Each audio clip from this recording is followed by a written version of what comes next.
National Guardsmen forced U.S. citizens to vote at gunpoint in order to break a labor strike, and this certificate was given out to one of those guardsmen in order to thank him for his service in committing this illegal action. And this all happened in 1919 in the small town of Carneyville, Wyoming. You see, earlier that year there was a general nationwide strike of all coal miners across the country in order to protest awful labor conditions as well as their wages. And in October of that same year, a settlement was reached and all of those miners returned to their jobs, except in northern Wyoming, who decided they were not going to abide by the terms of that settlement. And in early November, they took a vote and decided to strike again. This prompted the governor of Wyoming, Robert Carey, to declare a state of emergency, and he called up the National Guard, having them muster at Fort D.A. Russell outside of Cheyenne, Wyoming on November 3rd. And on November 26th, those National Guard troops surrounded the local pool hall in Carneyville, where most of those miners were hanging out. They then conducted a house-to-house search, dragging any miner who wasn't currently there over to the pool hall so they could have them re-vote on the strike at gunpoint with the National Guard in attendance. And predictably, the miners, afraid for their lives, decided to vote to rescind that strike and continue working in the mines. The very next day, the Secretary of War, what we would know today as the Secretary of Defense, declared the act completely inconceivable and saying it was a clear violation of the Posse Comitatus Act that restricts the U.S. military from being used to enforce domestic actions. And despite the governor of Wyoming being roundly criticized in the national press, the rescinding of that strike did stick and those miners did return to work. Now, it's evidence throughout this scrapbook that this private was just a normal guy who played in a traveling band, so how was he comfortable committing such a heinous act? And the reasoning behind why he was able to do this is right here in the scrapbook, where right underneath it, it's captioned, "To protect the coal mines." Because despite being a Union member himself, as evidenced by his Union card that's in the same exact scrapbook, Private Draper obviously felt that following the orders of his commanding officer, the governor of the state of Wyoming, justified this action without really putting a lot of thought into it, and it's a really good example of how good people could do bad things given the proper rhetoric and motivation. This scrapbook is a testament of the love one mother had for her son 125 years ago. It follows the life of one man, Cecil Draper, starting out with his birth certificate in 1900 in Kansas. His mother put an enormous amount of effort into this, even putting in a small notebook with notes about Cecil throughout of his life and having a piece of his baby hair actually sewn into the notebook itself. And the scrapbook includes not only pictures of him and his siblings throughout his life, but also contains at least 20 of these Easter egg style envelopes that have different documents from throughout Cecil's life contained within. This one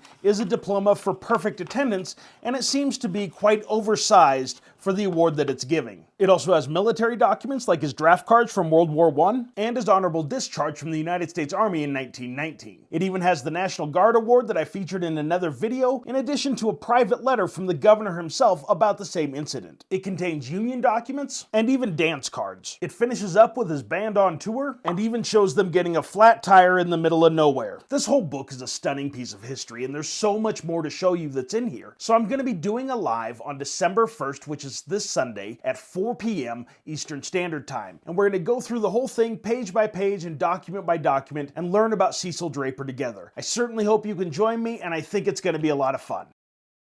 Okay. Do we have people filtering in?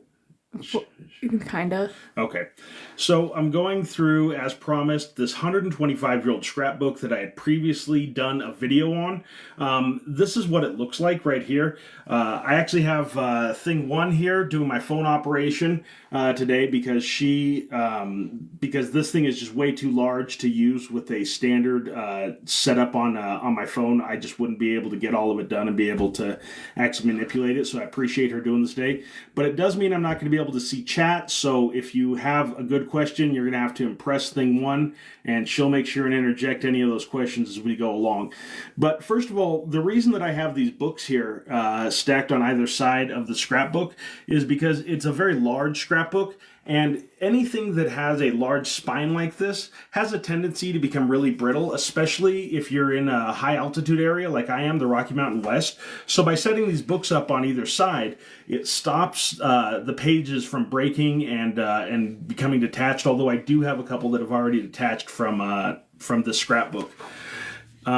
I did get this, I'm not even sure how many years ago, but I got it off of eBay. I don't remember exactly what I paid, but it was less than $200, and it's definitely one of the most impressive scrapbooks I've ever seen. It starts out with the two grandfathers of the man that the scrapbook is about, along with their birth and death dates. These are the oldest pictures in here from 1897 of his two grandfathers. It then goes on to his certificate of birth, which you can see is in the year of 1900, and he was born in Pleasanton, Kansas. And these documents are going to be scattered throughout this book. It's one of my favorite things about this scrapbook. These first couple pages are the ones that are detached here, so we're just going to be real careful with them. This is a picture of his sister, and one of the nice things about the scrapbook too is it has captions all over the place. But we can see that his older sister here, who was born in 1899, actually died very young in the year 1903, and so there's just a couple of pictures of her throughout this book. As a matter of fact, this is his other sister. This is Cecil, who most of the scrapbook is about. He's got a gorgeous little Lord Fauntleroy outfit on there, along with his baby sister, about 1903, so he would have been about 3 at that time. Here is the actual house that Cecil Draper was birthed in Pleasanton, Kansas. See, February 20th, 1900. And obviously at this point in time, it was still very, very common to have childbirth done at home. And I just think it's really interesting to know exactly which house he was born in. This is him with his older sister that died. So this would have been, he's probably 3 or 4 months old there. And she looks like she's probably a year and a half older. But I think this is one of the most interesting things in this notebook and in the scrapbook, and this is actually sewn into, it's attached with string. I don't know, can you see that? Mm-hmm.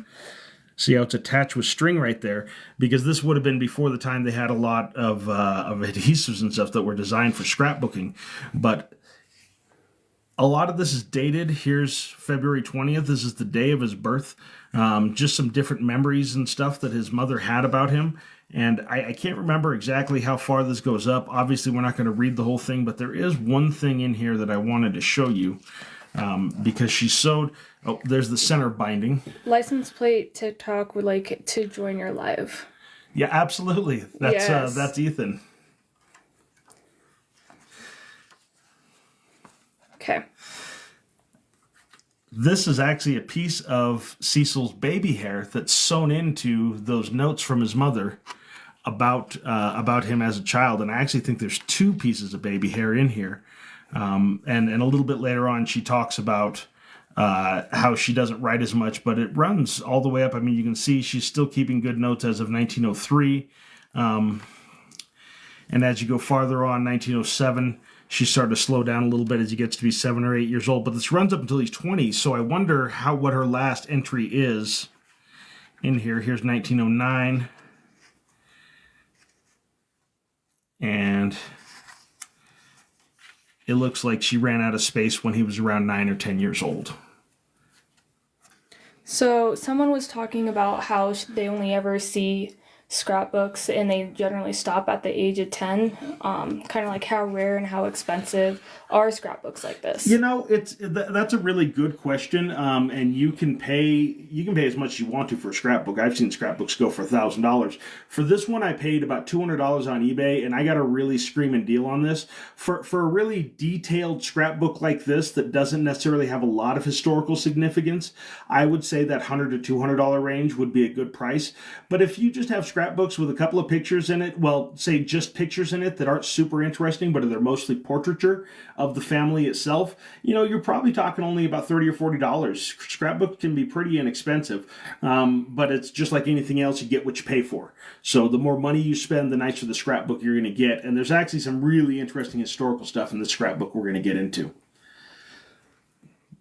So these are more pictures of Cecil with his siblings here. I assume this is his younger sister, Helen. Yep, 1904, so he'd have been 4 years old. This poor kid.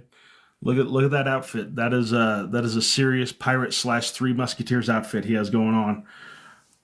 Although it looks like they may have had an additional little sister, Miriam. This is 1906. Check out the bow in her hair.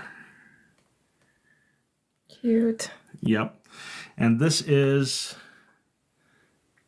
looks like his first grade class, maybe? It says second and third. Second and third grade class there, which is, would have been, what is that, 1907, 1908? Mm-hmm. And then it comes on, it actually has a clipping from a musical recital. I assume Cecil is in here somewhere. That was done when he was 8 years old in 1908. He was the violinist. Yep, right there. Yep. And then this is his mother and father. And his mother, I think, is strikingly pretty in this picture. But I think it's just really classically that early 1900s dress and decor. Looks like he had another younger brother, Ray. Or maybe that's a cousin. I'm not positive because this is his aunt and uncle down here, dated 1906.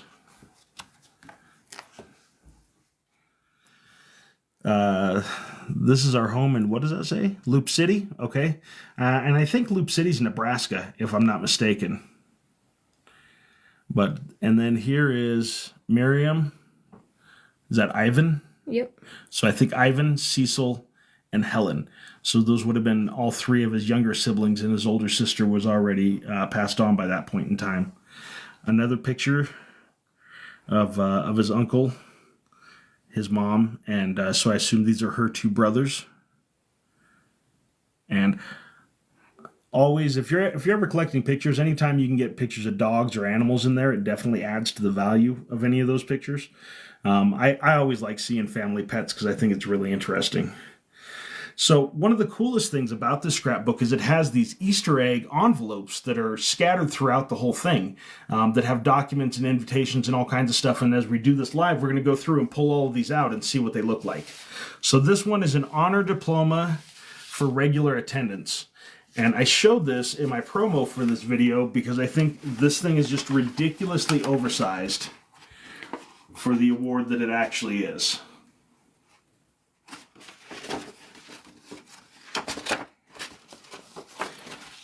And then we also have a, what does that say, graduation diploma from the 8th grade.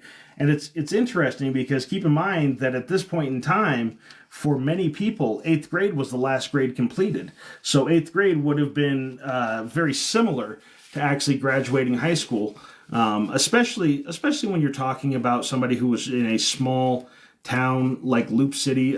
His parents were probably involved in agriculture in some way because that's really all there is to do in small town Kansas in the 1900s.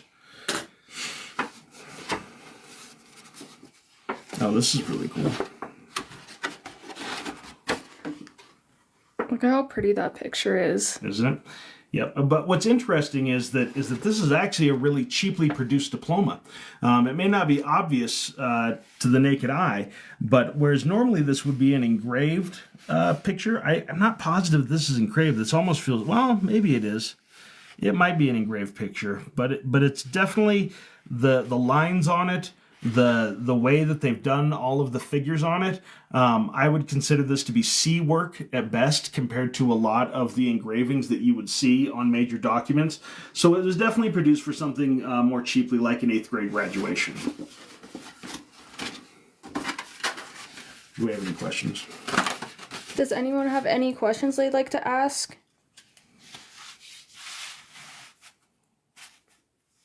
Okay. Okay. Going on, obviously he's getting into his high school years now. Here's Cecil in 1914. And you can see he's a young man with various high school clubs. Can you see what that says on there? It says Just Water. So I'm not sure exactly what club that was. I think it was a joke because it's like a bottle, and so I think it's him and his friends just goofing around. Oh yeah, Being like, this is just water, I swear. Yep. So this is it looks like Loop City High School, LCHS would have been there, and I would assume that this is their mascot, some sort of beaver down here. And here's the annual staff. And it looks like he has it pasted in some of the high school faculty, some of his classmates, as well as who the teachers were for the different grades. Yeah, see, it says this is a class of 1918 juniors of Loop City High School in 1917. So these were probably all of Cecil's classmates when he was in high school. Look at like this style of hair that the teachers were wearing, like the fashion. Yeah, very different. Definitely. And it looks like he probably just cut up whatever annual or handout they did at the end of the year and just put it into a scrapbook. So it looks like this would probably be class of 1920.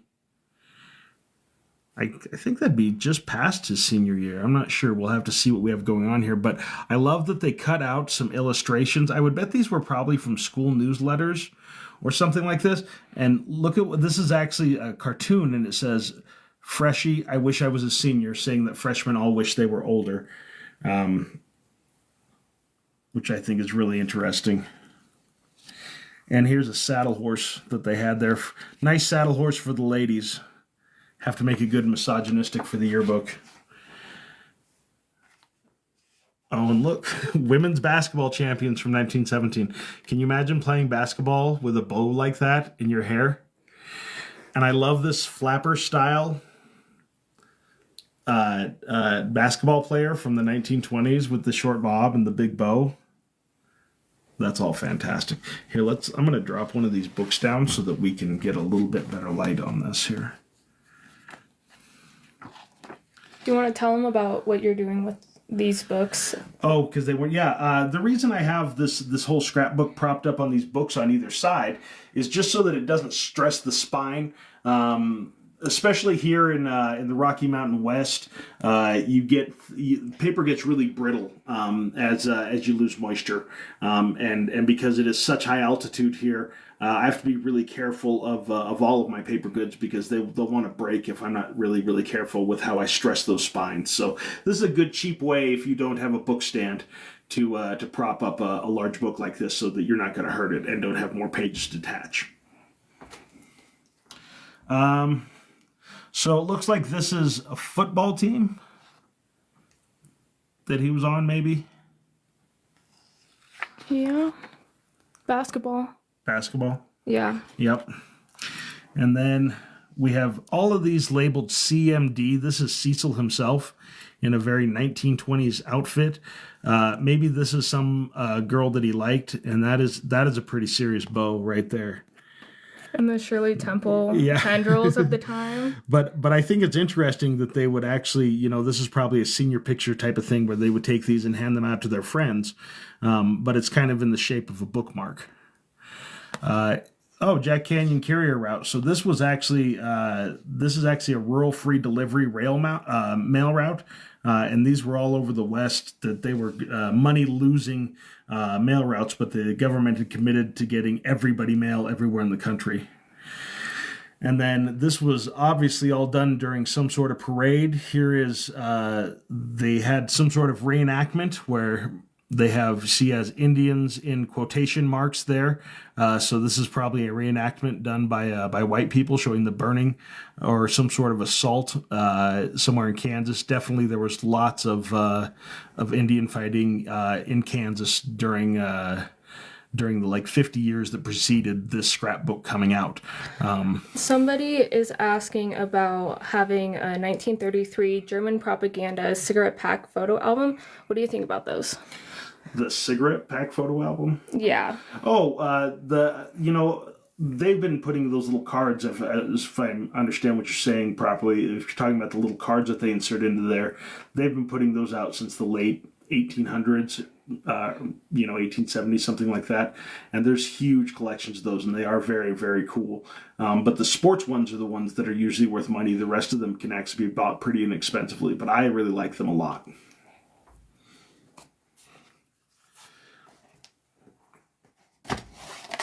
You gotta change the mode on that light over there. You stepped on the mode on that light right there. Okay. Hit mode. Here, I'm gonna hand that to you for a second. Okay. Sorry. Sorry, folks, we're having a little technical difficulties here. Okay. Okay. All right. Okay, so the next page, we have Draper again. Again, probably a girl from his class. I believe 1918 would have been his graduating class. And really interesting on this page, I think, are these little, I believe these are place cards that would have been at like a senior dinner or something like that. This one's for Cecil, and this one is for a Verna, somebody, maybe, again, maybe a friend. It's tough to know who all of these people are, because this was during his school years. But I think it's really nice to have everything labeled and have names to attach to all these people. I think it's funny how this guy looks like he's kind of making a joke out of the photography. That's a girl. I think this one. Yeah. I think they're both girls. Both girls? Because they have those big bows in their hair. They're talking about how it's kind of sad how the families aren't holding on to the scrapbooks. You know, you would be amazed. When you go to estate sales and stuff like that, you will find boxes and boxes and boxes of photographs. And scrapbooks and all kinds of mementos that people want to get rid of. You know, a lot of people ask me why I don't track down the families. But the truth is that everything that I collect has a family that's attached to it. And that would be an entire additional hobby on top of what I already do. And to tell you the truth, you'd be surprised how many times the families are fairly indifferent to this kind of history. It's, you know, everybody has a different attitude about stuff. So I think that a lot of this is graduation. I think you're right in the light there. You got to back a little bit. Yep. I think a lot of this is a graduation celebration. This is all 1918. Here's Cecil. Anything labeled CMD. Again, right here. And I'm wondering if this gal, Verna Burke, maybe. Because that's also what that place setting is. I wonder if this wasn't his date to this gathering. Because, oh, here we go. So this looks like all of the different place names of the people from his class. How come you're trying to use the tongs to take them out? Me? Yeah. Because I have big fat sausage fingers, and sometimes it's a lot easier to use the tongs, and it can be a lot more precise. Will you hold that page? So what do we have here? Oh, so this is the graduation announcement. Those are the commencement exercises, and it actually looks like this is maybe the ticket or the program to the class play. Can you see that? Yeah. So this is... It looks like there's an opera house involved, like opera music. Yeah. So this looks like... But look at how small that class is. Super tiny. Yeah, super tiny. But these are really gorgeous. Let's get a close-up of the... emblem. Yep. Yeah. If it makes you feel better, you're not the only one suffering with fat finger titus. Thank you, my stars. The struggle is real. Oh. But see how gently he has to try and put it in there?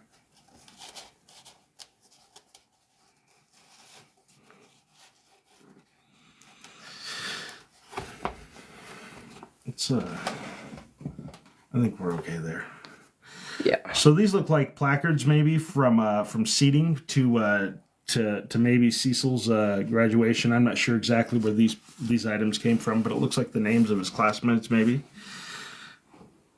There is what appears to be his graduating class, and the top row. So this is Cecil, right here, graduating high school.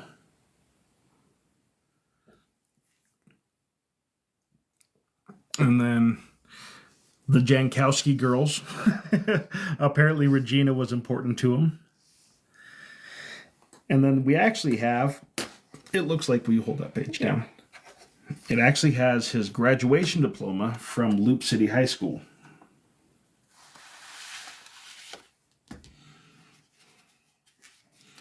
And this is a really heavy piece of paper. Wow, this is a really big document.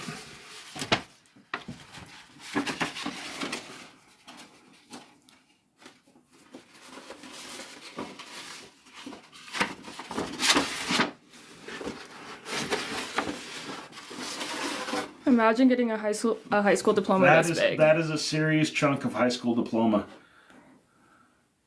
But again, if you look at the engraving on this, like if you look at this cherub figure right here, if you see how poorly done that stylistically is compared to what was being produced at this point in time, again, this is definitely a mass-produced item that doesn't have the kind of work put into it that a really quality document would. Even though this is very interesting and an awesome thing to have, it definitely isn't considered what I would consider to be a top tier document. This emblem's not too bad down here at the center, but definitely I would say that the artwork on this is second rate at best. Look at this smudge even in the signature of the secretary. Yeah, well, I think yes. Yeah. Well, that would have been, and that happens, smudge signatures, but definitely, I don't know, very interesting document. Very, very large document. I don't know why that's such a large high school diploma. Although it does make it a little bit more rare, because any document that size that has survived in that kind of condition, usually that's the type of thing that gets really beat up over the course of time. These are really interesting. These are actually draft cards. See, this is a draft registration certificate. And this is for World War I. Both these. See, local board for the county of Spelman, maybe? Sherman. And these would have been his draft certification for World War I. And this is the emblem of the U.S. Army right here. Yeah. Those are pretty cool to have. And those types of documents, you can find those on eBay all over the place. And usually find them for under about $20. Let me see if I can adjust this a little bit. Can we see a little bit better now? Yeah. Okay. Someone said, well, some high schools had to print 1,500 a year. They did. But this, you saw the size of his class. I think he had 25 kids graduating in his class. So they definitely wouldn't have had the budget to do a really quality document. They would have had to buy something off the shelf from a document company. So I assume these are friends. Here it says this one is a CMD and Jack. And then Jack and Fanny, I assume his friend and his girlfriend. Obviously, he liked those newsboy caps because he seems to be wearing them in quite a few photographs, which is very common during that point in time. But I'm not sure who all these folks are. Let's see what else we have on this page. This is his friend with his girlfriend. Oh, there you go. Yeah. The Schrader twins. The very famous Schrader twins here, which apparently he was buddies with. What were they famous for? I'm not. I was kidding. Oh, okay. But here's a really interesting inside of the barracks when he was training for the army. So this is actually a picture of the interior of the barracks during what I would assume was his boot camp, and it looks like here he is in uniform. That would have been the World War I uniform for the army as well.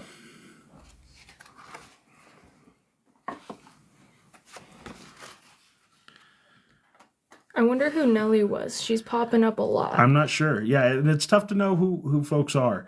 But here he is again in uniform with a uniform overcoat, and it looks like maybe an officer's hat. Although nope, this is a lieutenant.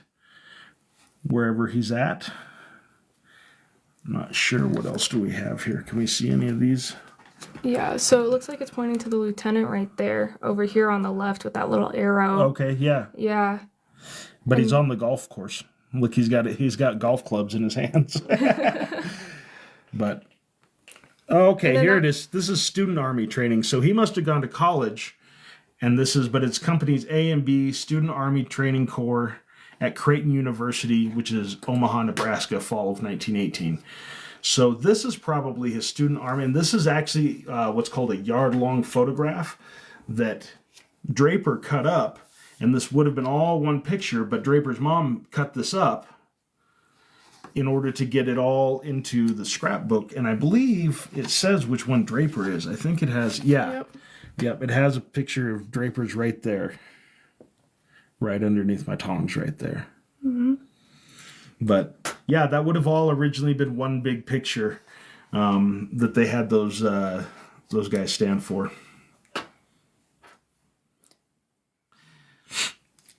This one, I love this caption, some of the boys. So apparently these are his friends in his college army training unit. I actually really kind of like stuff like this because this is just a pass to get off base. See, it says Private Cecil Draper has leave of post from such and such a time to such and such time. It looks like they gave him an hour. Is that right? Yeah. But this is the type of ephemera that would normally be thrown away. But this is more the stuff that would have been involved in his everyday life, where you can see that it was cut out of some pre-printed stationery that had all this on it, and it probably had a whole line of passes on it, so that he could get a pass to go off a post. So Leo Stredding says, I didn't understand people collection, just regular people's photos. My dad collected pens. So what would be like your reason to collect regular photos of people? Well, because that's all of history is regular people. The truth is that I find it more interesting to find out how Cecil Draper lived in Kansas, Nebraska, and Wyoming between 1900 and 1920 than I would be to know the exact dates of the battles that occurred during World War I at the same time period. I find this kind of immersive, personal history much more interesting than some of the bigger picture history oftentimes, and I think it's really hard to get a sense of those things without going through here. And it's simple things like seeing that they have family dogs and that's part of their life, that they're talking to their lieutenant and he's holding some golf clubs, and humanizes everything and makes you realize that these aren't people that are static, they're human beings like you and I that are incredibly complex and have many different sides to them.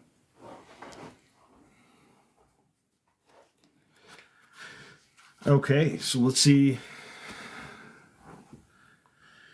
Here's Draper Home for Christmas. And what is that? It says Farewell Dance Company. Oh, so this is the rest. This is his dance card for his farewell dance.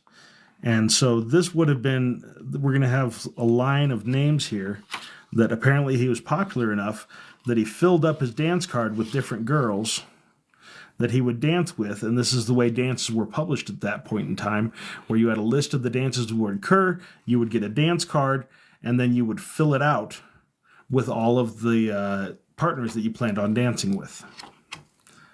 And these are really interesting. We have a couple of these in this book, and I actually buy these sometimes because I think they're really neat. We have a question from Mike the Military Man 2.0. He's saying he didn't serve in World War I assume? This notebook only goes through the 1920s. So he definitely would have been in his 40s during World War II, but I don't know whether or not he served in World War II. And it looks to me from this that he didn't actually serve in World War I. It looks like he had his draft card, and he was active duty with some sort of student organization at college. But we're going to get up to his discharge papers here shortly, so I don't think he actually served overseas in a battle capacity. Steamboat Willie has a good point that it seems to have ended before he was ready to... Capacity. Steamboat Willie has a good point that it seems to have ended before he was ready to... Yep. It looks like this is his family coming to his graduation and on the farm, so I assume this was his family's home at that point in time. And it's really interesting because oftentimes you don't get these building shots, and I think it adds a lot to a personal history to see the actual houses that they lived in.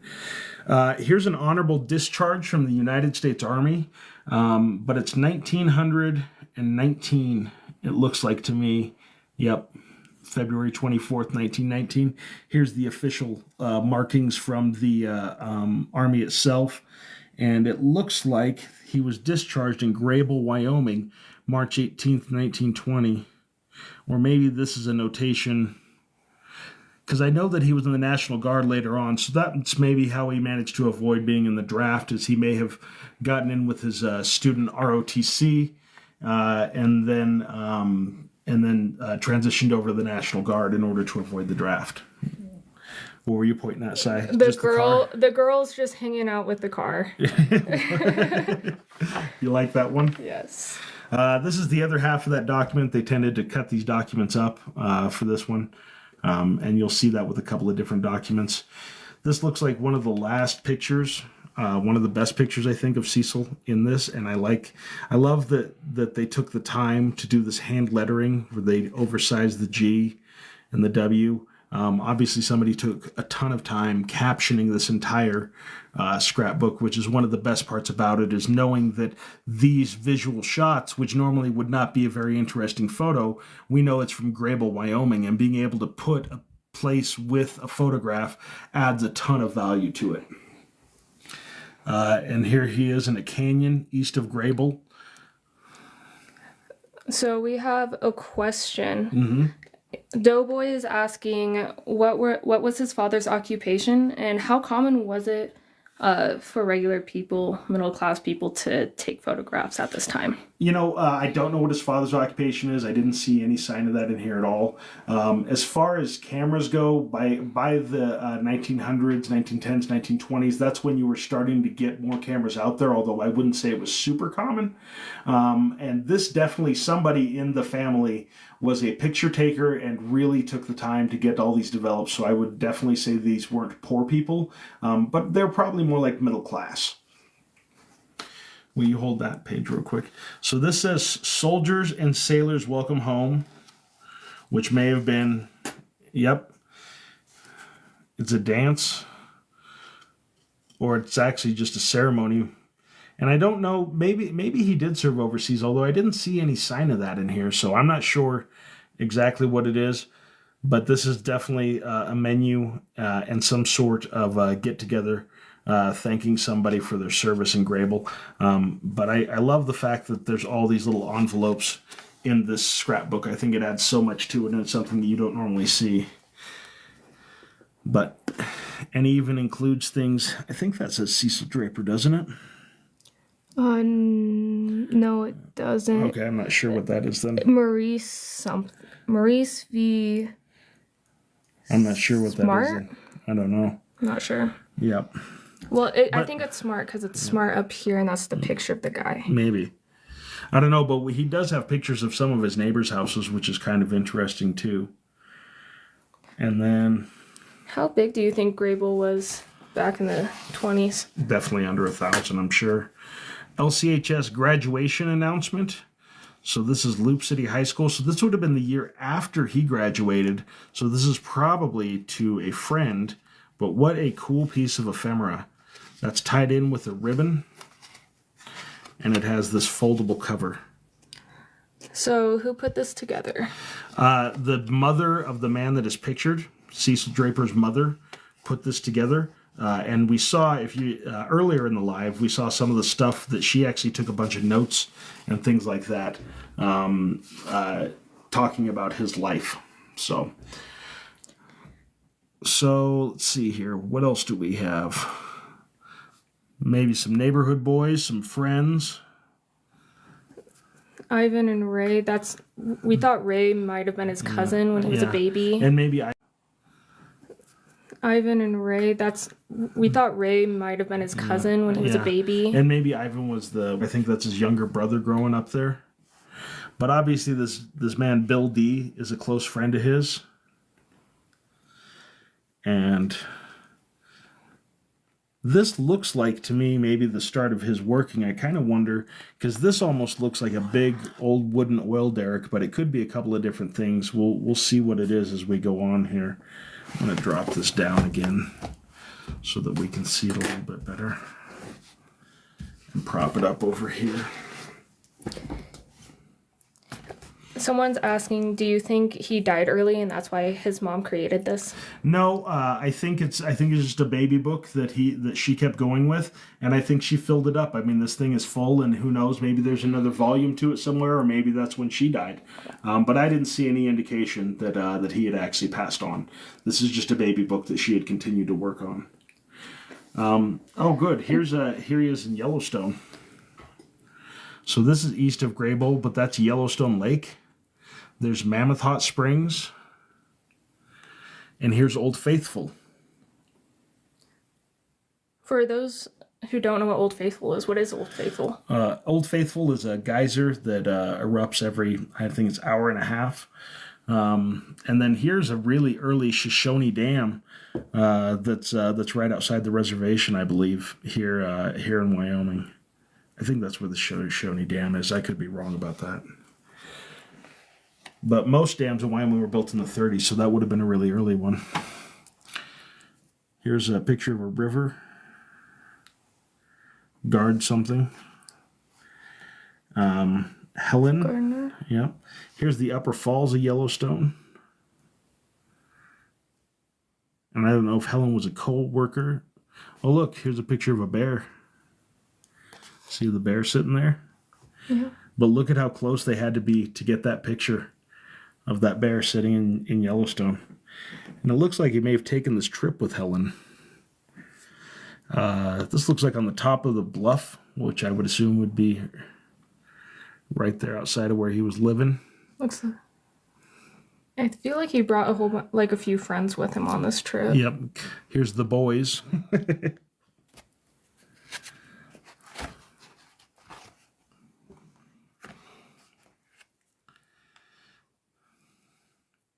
And this looks like this is just a variety of Cecil's friends. This is an interesting size. I'm not sure exactly what kind of camera this came from, or they were holding it vertically. But usually these snapshots are oriented the other way. That again looks like maybe outside an oil derrick, although it could be the supports to something else, maybe a walkway or something too.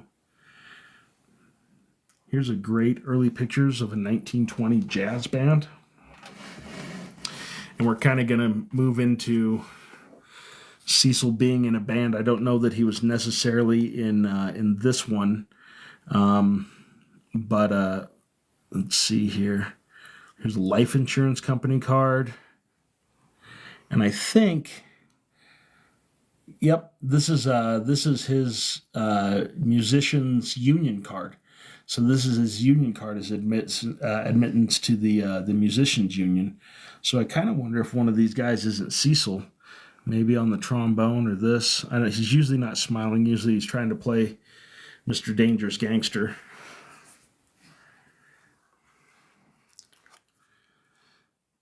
There's a great picture of Cecil next to a car. Another picture of Cecil. And this is actually a letter from the governor of Wyoming. And this is the... along with the National Guard certificate that's on the next page. This is what I did a TikTok on. Here's Robert Carey, who was the governor of Wyoming at the time. You can see the stationery says the State of Wyoming Executive Branch. And basically what had happened is Cecil was part of the Wyoming National Guard who was called out to drag union members from their homes to revote to end a strike. It was a violation of the Posse Comitatus Act. But what's really interesting about this is the date on it, which is November 12th, 1919. And that action actually took place on November 26th, which means that the governor handwrote these notes and had them delivered to the National Guard soldiers while they were in transit to actually go commit that violation of the Posse Comitatus Act. And they thought it was so important that they saved it in this binder. But I'll show you. Get this back in here.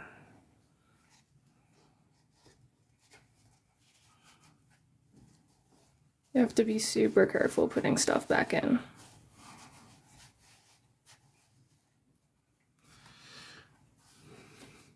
But it has the other half of the certificate on the next page, and it actually says to protect the coal mines, right here at the bottom. But I also love this embossed seal. That's the seal of the state of Wyoming.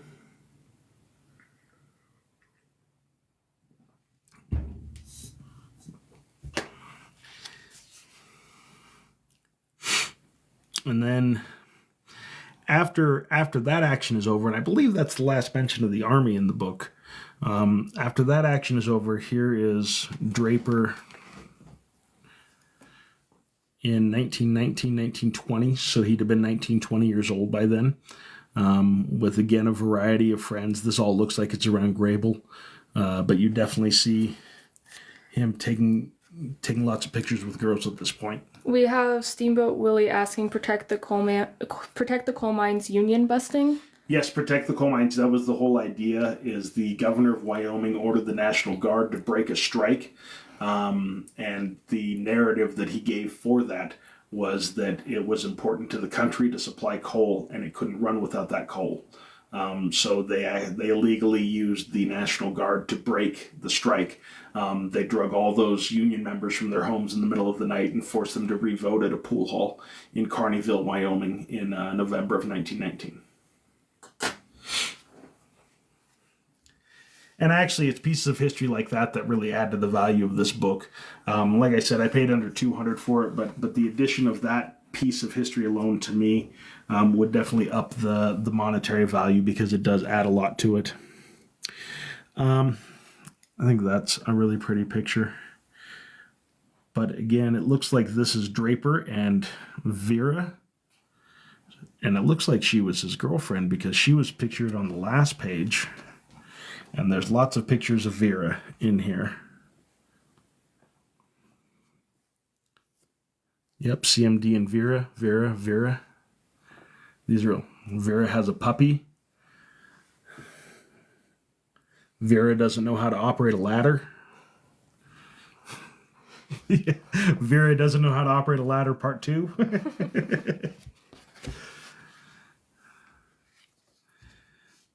Here's Vera again. And apparently Bob was their friend. Not sure who Mary was. Maybe she was a friend of Vera, because there they are together. Here's Cecil again with Vera. Obviously, I think they're pretty obviously a couple at this point. And here is a gigantic portrait of Vera. That is probably the biggest picture we've seen, isn't it, in the whole album so far? Yeah. It looks like they were on a double date over here, because look, that's Mary and Bob, and they're obviously together too. Yep. So.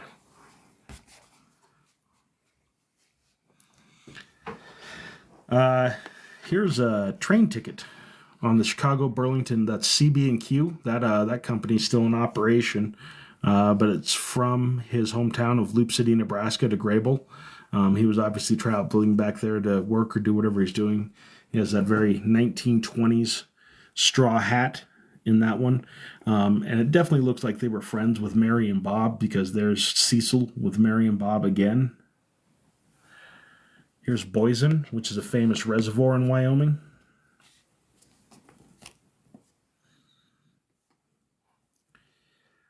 Emma Wheeler, so this is a friend from Loop City, where his parents were obviously still living. Not sure who all these folks are. Here's another one of Cecil. Yep.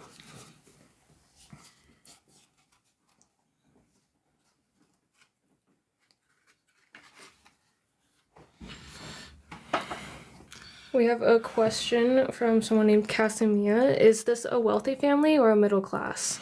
This would definitely be a middle class family. They have decent clothing. They obviously have money for schooling. They have money to have a camera and operate it. So I definitely think that it was not an impoverished family. But I don't think they were rich by any means. Here it is at Boysen Reservoir again. A couple of those.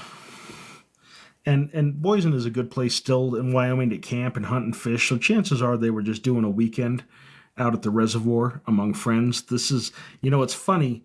because this view of folks just hanging out, chilling on the cars and hanging out in the trees, this is exactly what you would see at Boise on any summer day today in Wyoming over 100 years later.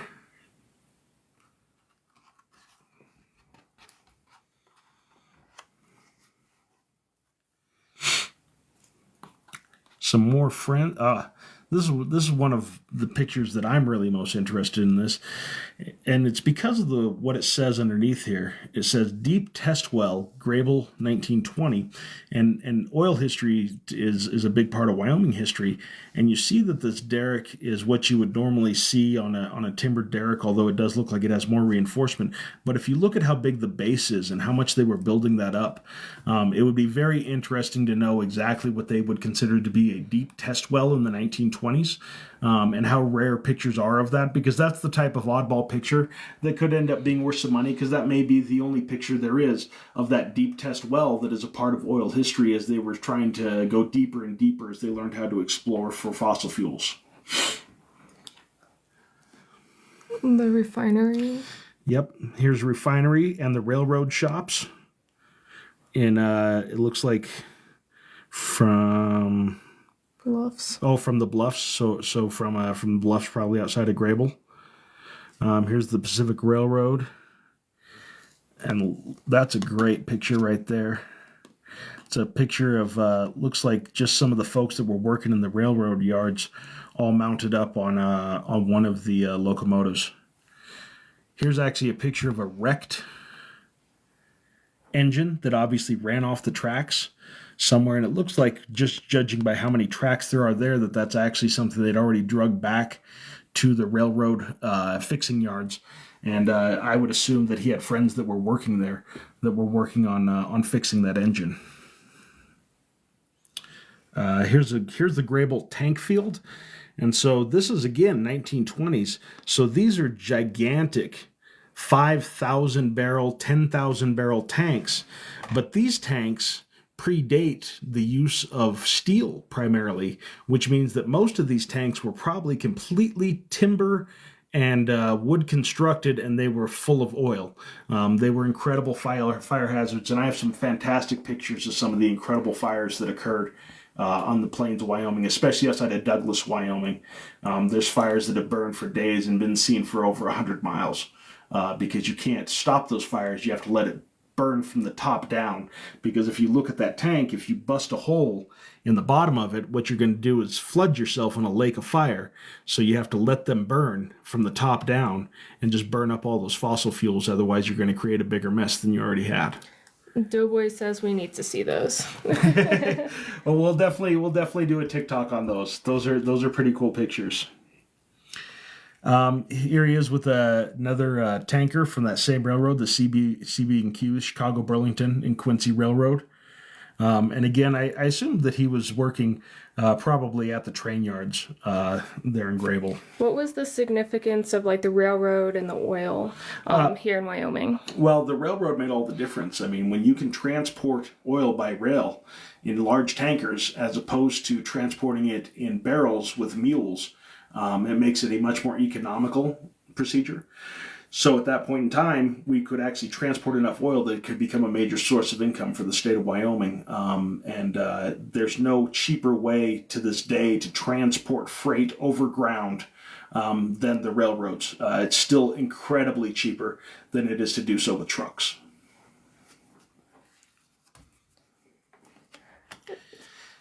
And here is his union certificate for being a railway carman. I love these old union certificates. I think these are really interesting to have. But you can see it actually is captioned the union at the bottom of it. And it definitely shows he was working on all of these different trains that you see. And it looks like maybe he was in the paint shop, because this is showing a tanker that's coming in, and as the car comes to us, and after being painted. And so possibly he was working in the paint shop painting these cars, doing refurb there at the railroad office. And this shows after being cleaned, so some sort of sandblasting. And then there it is, ready to go out with all new stenciling and all new paint. What a fascinating before and after. I actually hadn't noticed these photographs before, but that's really fascinating to have the before and after work like that, especially that early in Wyoming. Those are really cool pictures to have in there. And then just finally, here's what a Wyoming ranch looks like in the 1920s, and you can see they're still living in what are essentially log cabins on most ranches, especially for bunkhouses and for employees and things of that nature. Least Trending is wondering, were you a biker at one time? No, I've never been a biker. I just stole the beard. Here's another switching engine from the train yards. And here's another ticket on that same railway. Again, this one's going from Grable to Boulder, Colorado. From the 1920s. And these train tickets are really collectible. These are good to have. I mean, the 1920s is kind of late. But you know, these can be 10, 15, 20 bucks a piece because train guys are really big on the old ephemera stuff. Somebody trying to impress Cecil here. And you can see this is a picture of him with her. And that's actually the first picture I've seen of him in all of his work gear. You can see the overalls. It even looks like he might have a little paint on his face. Mm-hmm. So on this ticket, Colorado and Wyoming, it's not the two letter abbreviation. Was it common for them not to use the two letters? The two letter process was not. I don't believe that came into standardization until the 1950s. Here he is in Boulder, obviously from this ticket. Going to see Helen maybe. Oh, this is really cool. I'm not even sure how this was. Here's Boulder from Red Rocks. So obviously some structure outside of Boulder. Mm-hmm. Because I don't think it's Red Rocks Amphitheater. It's not close enough. Red Rocks Amphitheater isn't close enough to see Boulder, is it? I'm not positive. I'm not sure. But it's really cool to have these three pictures tied together in a vista arrangement like that. That's kind of neat. And this is obviously the Red Rocks that he took that picture from. And then here it is looking farther up the mountain. Odd and End Ara, yeah, that shadow is really cool of Cecil. That is really cool. Yeah. And then Steamboat Willie is wondering if some employees got a discount on train tickets. Almost definitely. There definitely was an employee discount program, if not free tickets. That was definitely a big part of it. And the train unions were some of the earliest and most powerful unions there was, because being able to shut down essentially all commerce for the entire country, especially before you had trucks that were running over the roads with serious amounts of freight, because in the 1920s the roads were in no shape to be running trucking the way that they are today. So trainmen controlled basically all of the movement of goods across the continental United States. Chewing Love is wondering if you're uploading the video to YouTube. I think I might do that on this one. I've not tried to download and then upload alive, but, we'll just test my Gen X skills and see if I can make it happen. Download and then upload alive, but, we'll just test my Gen X skills and see if I can make it happen. Okay, so here's Cecil and the family. So this has to be Cecil right here, his younger sisters, and then what are now obviously three younger brothers. His mom and his dad are definitely looking a lot older than the earlier pictures that we saw from when he was born in 1900. She especially looks like the burden of four boys has basically aged her significantly. Let's see here. These are more pictures of Boulder. This looks like some more dance cards right here. And as a matter of fact, yeah, this is it says Delta Sigma, which I believe is they're making fun of the Delta Sigma. So this is probably a fraternity or sorority dance. Docks Hall, November 1923. And it looks like somebody has a boyfriend, because it looks like they're dancing with the same person over and over again. Here's another dance card from and I love the way these are mounted in here, so you can actually open them up. Beta Kappa. Oh, but look at this. This is actually designed to be open like that. so that it actually has a door on the front of it. Beta Kappa, again, would have been another sorority or fraternity dance. Looks like it was a New Year's Eve dance, December 31st. Yep. Pretty neat. Colorado State Prep School. So obviously he was going to school in Boulder. This is an all-day hike. I think he's trying to get a picture of a handstand. I'm not sure how successful that one was, but I love these right here. If you look, these little illustrations that his mom did, I assume, in the in between the photographs. That one looks like it has a campfire with 2 sticks running over it and maybe a little pot hanging down from it. Showing that they're going for a day hike. Looks like Draper felt like he needed, I think that's a rifle, or possibly a walking stick, but it looks like a rifle to me. Yeah.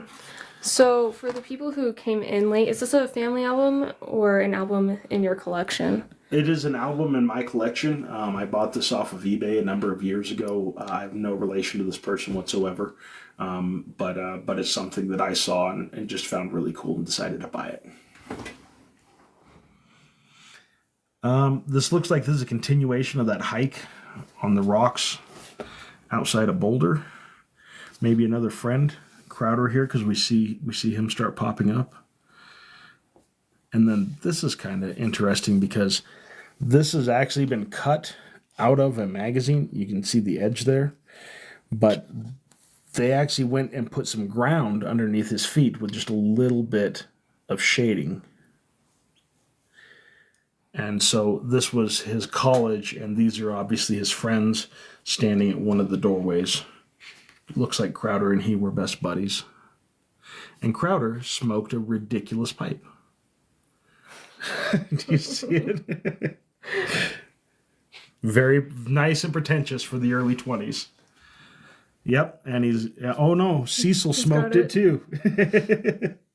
Apparently they were sharing it.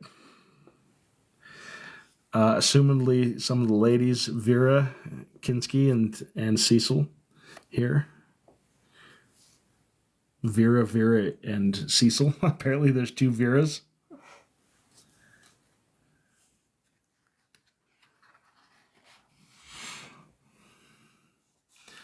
And this has to be, one of these has to be the Vera from earlier on. So maybe The VERA. Yeah, the VERA. So maybe she showed up again.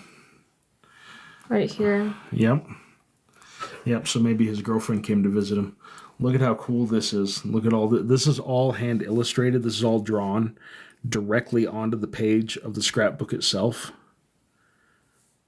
And this had to be done, by his mom again. I'm not sure exactly why the Aladdin's lantern there, but it's a Merry Christmas from somebody, and they have so many cool little things that they just pasted in this.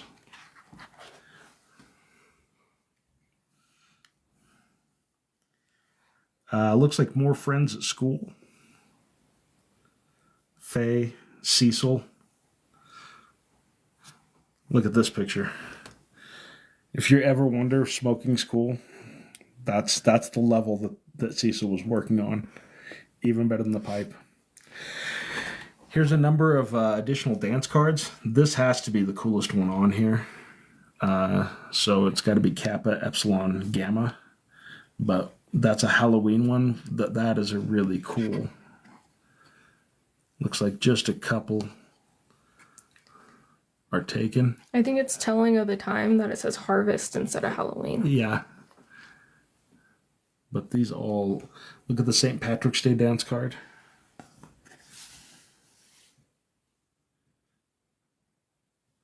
Very cool. Yep. There's a really little mini one. And how cool that she mounted all of these in here. And he must have been very close with his mother. Yeah. To give all this stuff back to her, because he had to have just piles of the stuff he must have given to his mother, because there's just so many little odds bits of ephemera all over. I'm not sure. Yeah, I'm not sure exactly what these tags are for. I don't know. It looks like these are mini dance cards. They don't feel like they open up. I think these are all one that were maybe looped together, and then these were all one that were looped together, and she exploded out. Here's the Colorado Prep School graduation diploma. Again, one of the best parts of this album, if you're just getting here, is that it has all of these different documents inside of here that are just put into these envelopes. So we'll see what this looks like.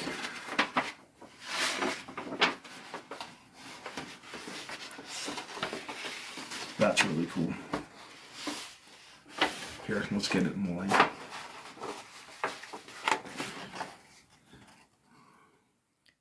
And he graduated with a scientific course diploma, which I'm not sure exactly what the scientific course coincides with. This is a class of 1921. Very, very cool document. Really great condition on this. Really doesn't even have any wear to the edges or where you would expect to see it. This is in great shape. What's his middle initial? M. I'm not sure what his middle name is, although I'm sure it's been in here at some point. I haven't caught it.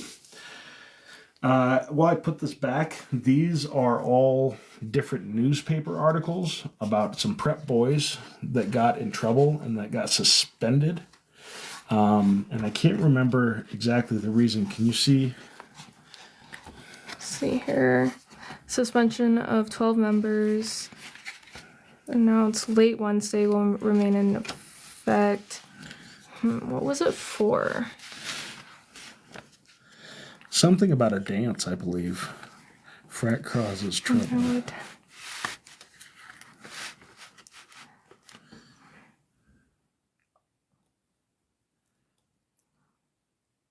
To which they belong. It's just telling us what their punishment was. Oh, repeated violations of the rules or school governing secret fraternities. Oh, they were part of a secret fraternity. It was a non-sanctioned fraternity. Yeah. And so it was like a secret society that they were in trouble for forming, and apparently Cecil was one of the boys that got suspended for forming a secret society.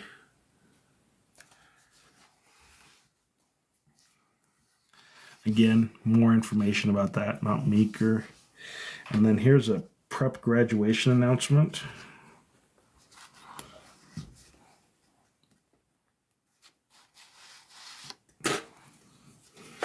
Of course. We got Russian dolls over here.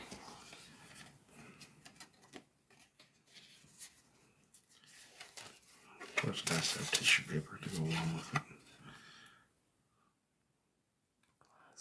Final graduation announcement.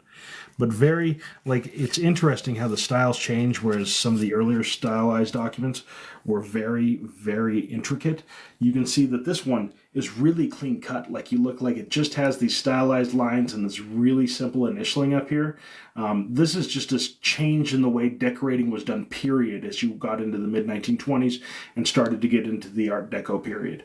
And I think it's really fascinating to see how ephemera and the tastes in the way documents were done changes over the course of time. So we have a question from Least Trending. Do you think physical paper will come back like newspapers, magazines, vinyl is back bigger than ever? I don't know if they will ever come back, but just like people have been predicting the demise of radio forever, I think there will always be a place for it. I think there is something about the tactile nature of paper and the permanence of it, especially as forms of digital media are found to be unreliable. I mean, there's so much information that's gotten wiped off. I mean, MySpace is no longer there, so all the information that's on there is gone. And so I think there definitely will always be a trend towards some personal items, and scrapbooking is still huge. I mean, there's something about having tangible things in your hands, but I don't think it'll ever be what it once was, just because the sheer cost of moving paper from point A to point B is incredible, and it just gets more expensive the more expensive the fuel gets. So this had to be his school that he went to. That's the Straight Preparatory Academy. And here's the staff, the teachers at the school. We'll kind of flip through his classmates here take too much time. These are the faculty. Here's classmates.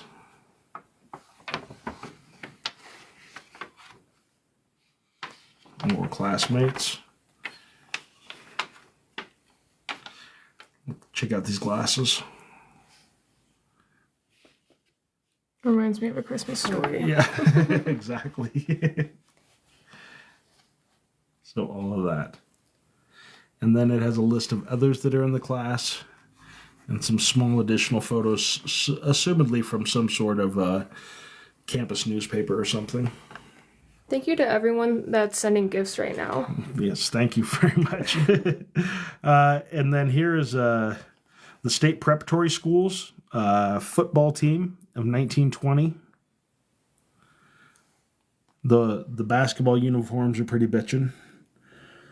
Love the socks. The preparatory orchestra, I mean, just shows you how small it is. You know, look at how small that orchestra is there. Just what, 10 people? Yeah. And then it looks like these are probably signatures from everybody in this class. But I love, again, the way that they cut out all these little different decorations and stuff from things associated with the school to put in there and just kind of jazz it up.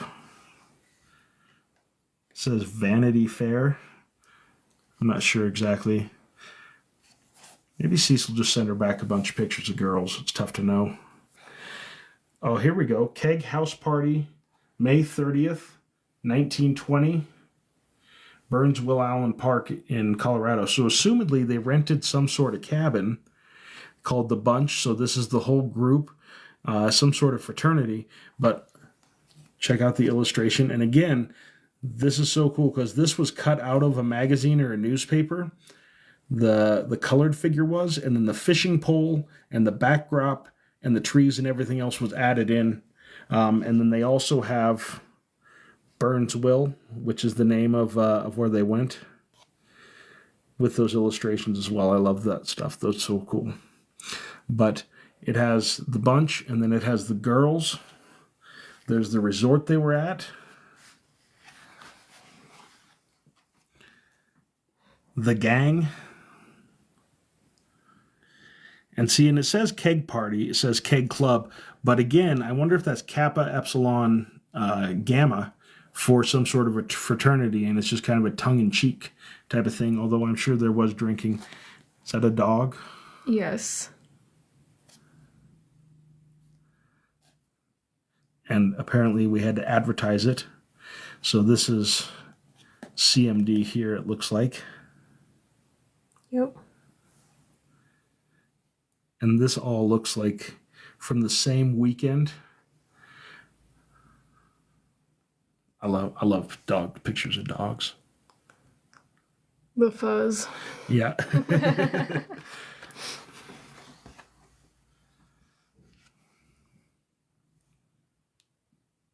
So I think these are from the same trip, but it looks like they're getting back into, what is that?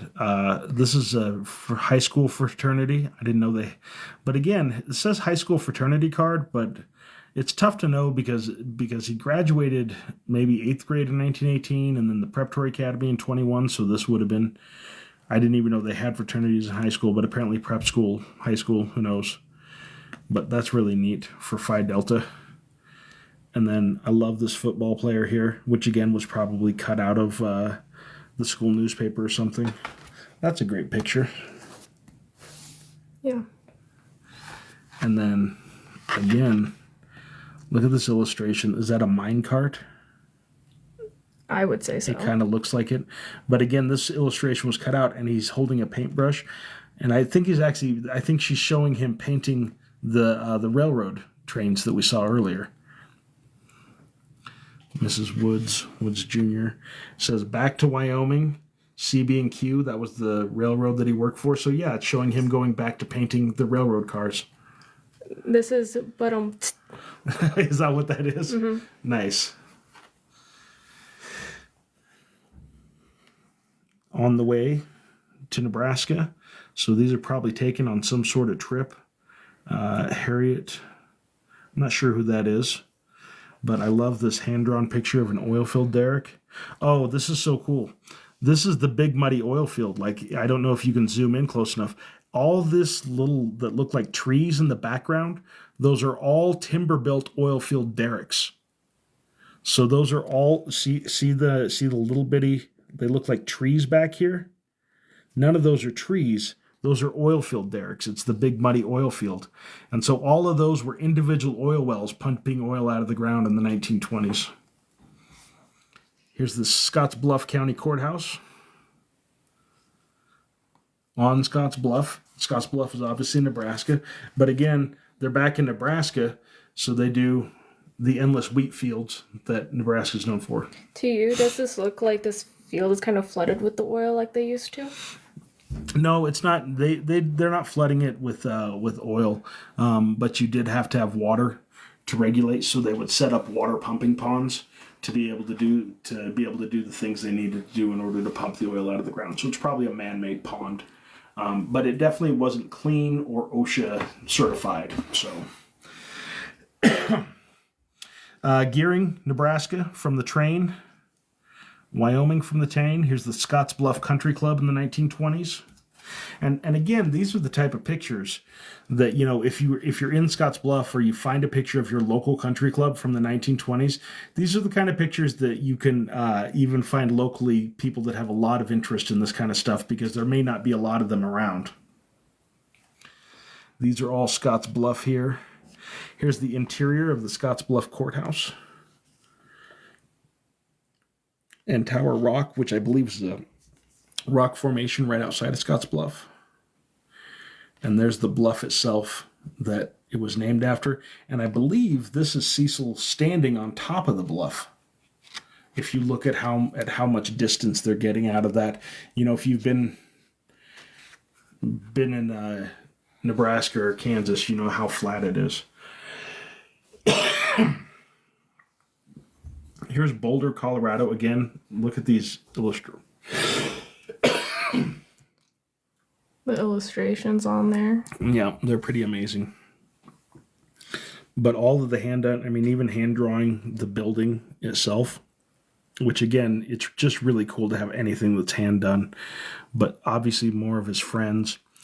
And these are just little emblems that were cut off of documents probably.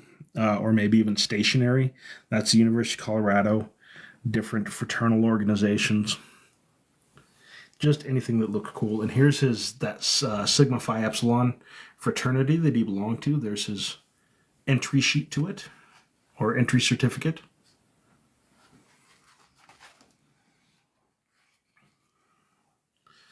Oh, cool. This is actually a dance card. You can see... Sorry, of course it has tissue paper on it. Spring Dance, Sigma Phi Epsilon, that same fraternity he was a member of. And so you would receive this as a folded over die cut, and here's Sigma Phi Epsilon. And then it probably has lists of the dances. And MGA is still popping up a lot. Yeah, I don't know exactly what that means. But and even list the chaperones. When I was initiated. So this is his initiation to the fraternity.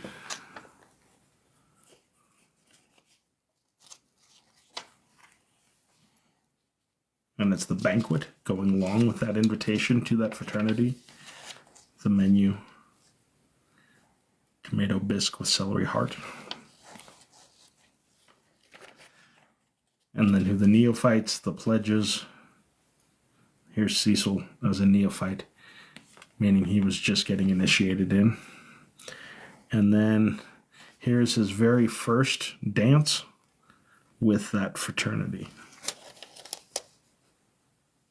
Annual Christmas dance. And this is a completely leather cover on this. This is a piece of real leather bound in twine. Pretty cool. It looks like this was their chapter, the people in his frat. Yep. And the trophies. Take a picture of the trophies and the frat. And then here's another picture of the frat members, KEG.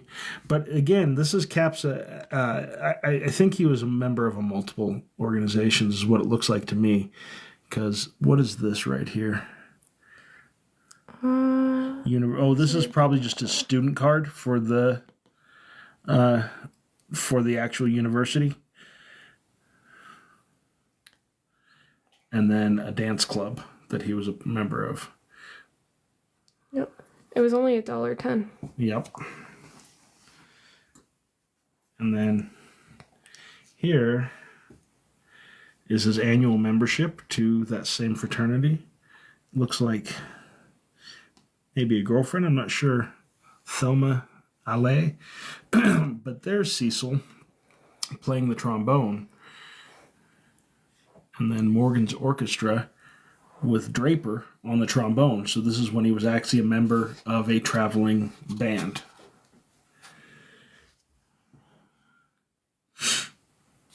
So this would be Draper right here as part of a quartet.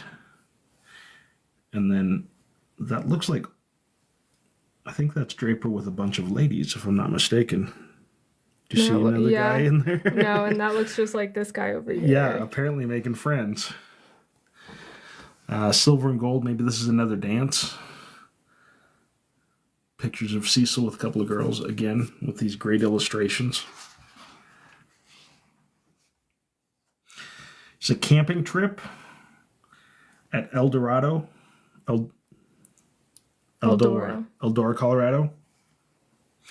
August of 1922. Looks like somebody's wearing an army uniform in this one. Definitely the boots look army. Everybody's trying to be very manly. The gang again. Yep. Looks like we have everybody trying to run a mule too, which definitely had to be entertaining. Here's Cecil running the mule.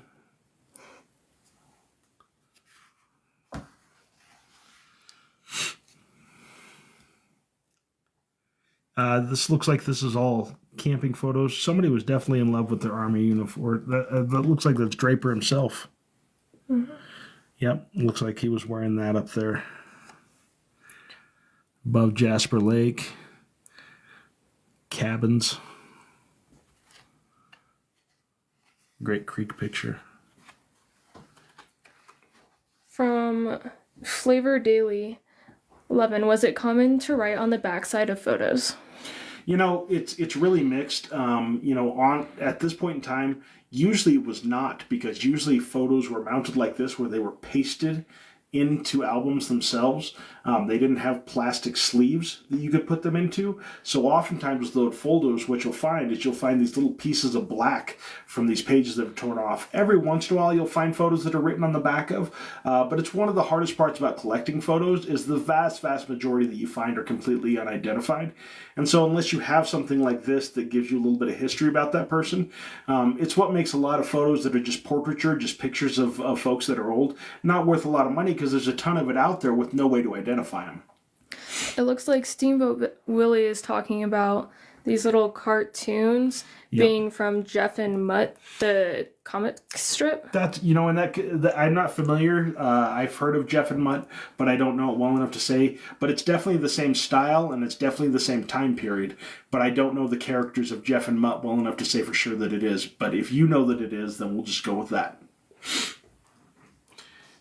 Here's breakfast at camp, cooking it over a fire. And apparently Cecil had a little time with the mule, because apparently that was humorous, and they took a number of pictures of that. Steamboat Willie, I know them. I am a comic historian. You got me then, brother. That's really neat, because if that's true, then these are probably actually cut directly out of the newspapers or magazines from the 1920s when they were put into this album. Echo Lake Lodge, here's just something from the Flying Horse Inn, but I believe this is where he was actually playing, showing it was dancing tonight, music by the Collegians. But I see a number of different band names, so I wonder if he wasn't in a number of different bands throughout this. But it looks like a lot of this There's a thunderstorm. You can see the lightning in it. Yeah, there's an actual, which again, to capture a picture of lightning in 1920 was somebody was pretty proud of getting this picture right here. And then here, these are all from the Flying Horse Inn. I wonder if they didn't stay there or have something there. Those are not flattering glasses. And these are all on Echo Lake.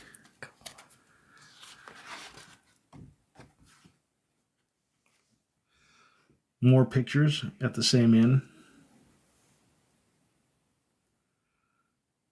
And then, look, Morgan in the Brown Palace, which is the outhouse. So somebody's taking pictures of their buddy while he's using the outhouse. But you can see how exciting some of these roads had to be running up through the mountains in Colorado in the 1920s. This is one of my favorite pages. This is obviously his band. And as they traveled, or it was a band, I'm not sure. I don't know if I see Cecil in there.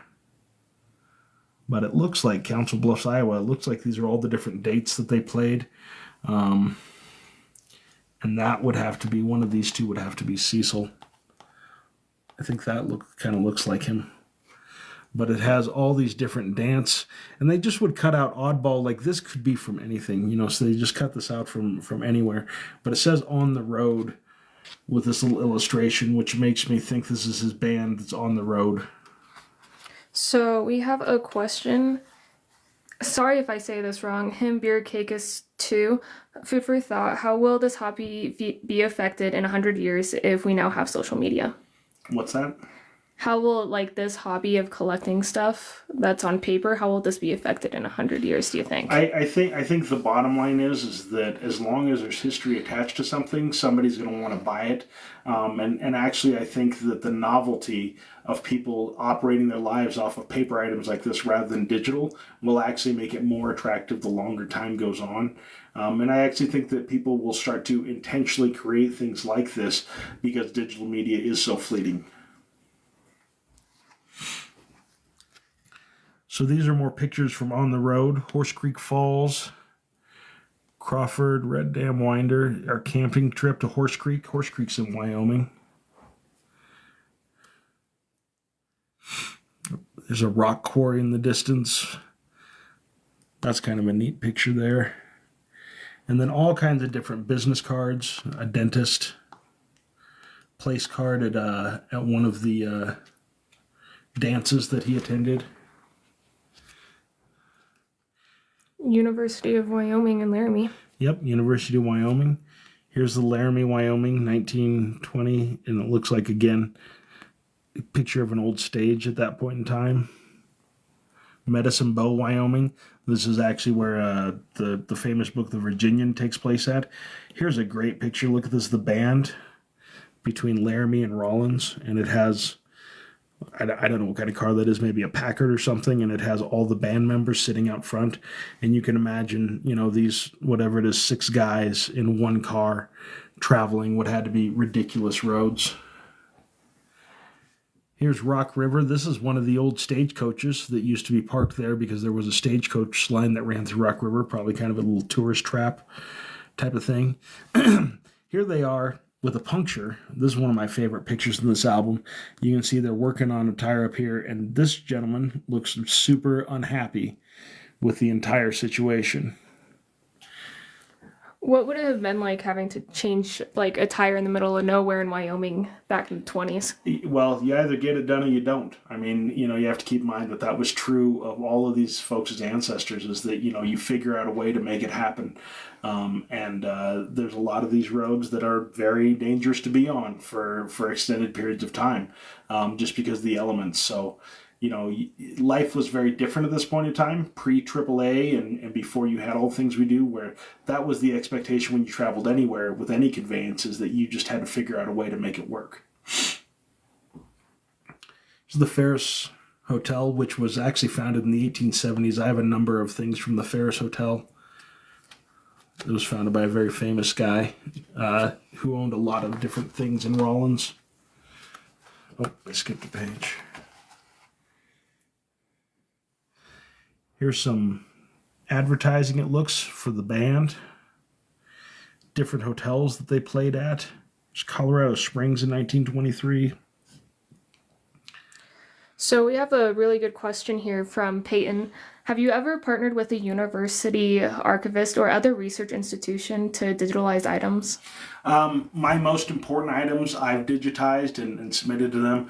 Things like this are very, very cool, and it'd be nice to digitize these, but I have tens of thousands of pages of them. But like all of my really early stuff from the Oregon Trail or the Plains Indian Wars, the early statehood and even before statehood, I've digitized a lot of that stuff and donated copies of those images to a couple of different university archives here in Wyoming. But I definitely don't have everything in my collection. It would take thousands and thousands and thousands of man hours to try to digitize them. I mean, just a book like this, trying to work with it, and because it is so fragile, I mean, you would spend a half a day just trying to digitize this book itself, because there's just no way to move through it really quickly and be as careful as you need to. So I think this is at the end of his band stuff when they were coming back home, with him coming back to Colorado at this point with some different ladies. And he just, I don't know why, but he was into pictures of the girls. Here he is again. Here he is with his trombone from the band, a dance hall that they played at. And here's the trumpet player from their band. Ghost and Toroko 1 says, we have a massive photo and ephemera archive that we maintain here in upstate New York.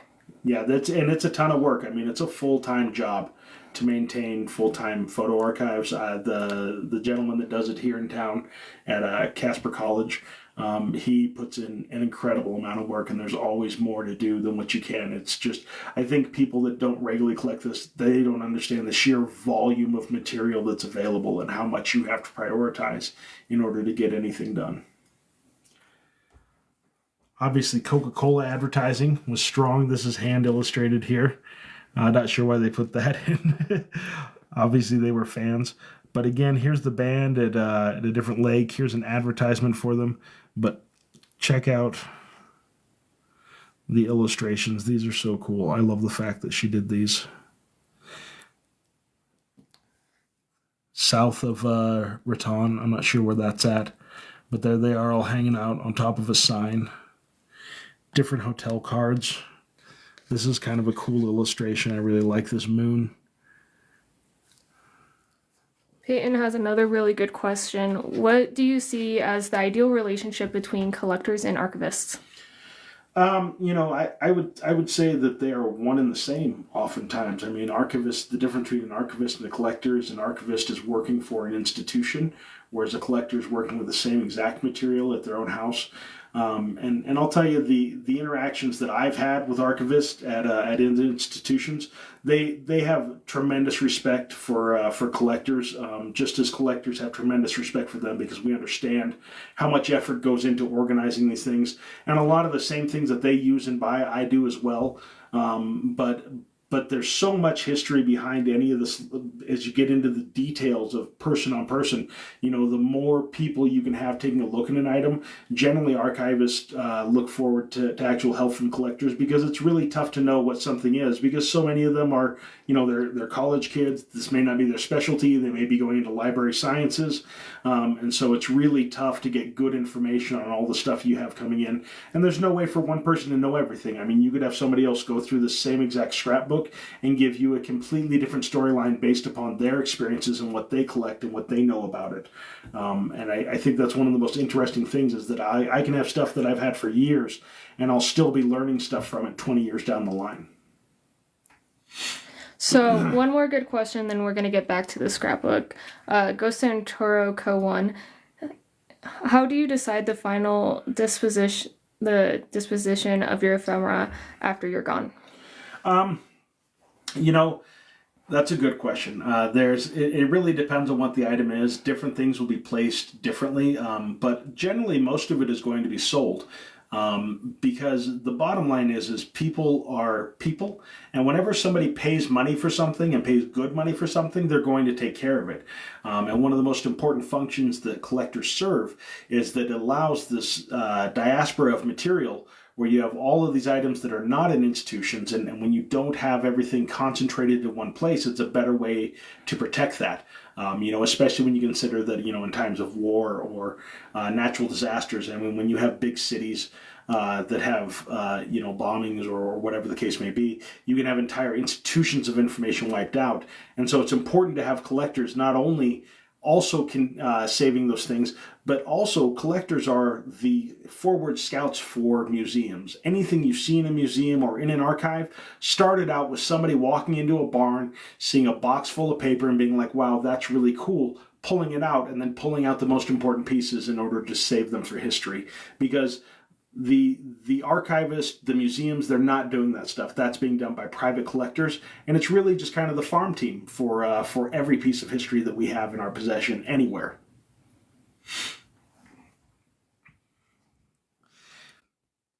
Another flat. They're having a heck of a time with their car here. This is I'm not sure where the red onion's at. This kind of looks like New Mexico to me. Yep, it says New Mexico right there. But again, the band is still on tour all over, just driving all over New Mexico, all over Wyoming and Colorado. Apparently they had a halfway decent manager. And we got just a couple pages left, and then we'll take a question or two and wrap it up, folks. Here looks like some of the last places they were performing in New Mexico. I love this little Pueblo illustration right here. As well as it looks like tickets to one of the dances where they were performing at. And a lot of folks these days won't remember this, but you actually used to receive lots of little maps like this whenever you would have to go somewhere so that you would know where to go. Because oftentimes without Google, this is what you had in order to get from point A to point B, and people were very good at doing little hand-drawn maps. Although I don't know why there's a dinosaur. Why not? Fair. Is there ever a bad reason to have a dinosaur? That's fair. This is obviously New Mexico. Look at the yucca plants in the back one. Yeah, south of New Mexico. Hotel stationery from Tucson. These are different announcements of the band playing all over the place.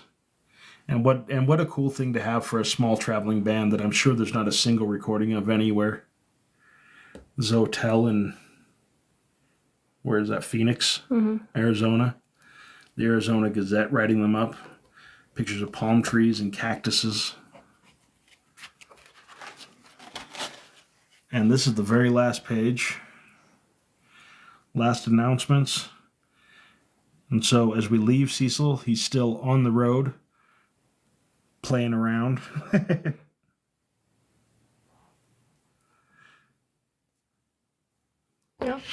Yep.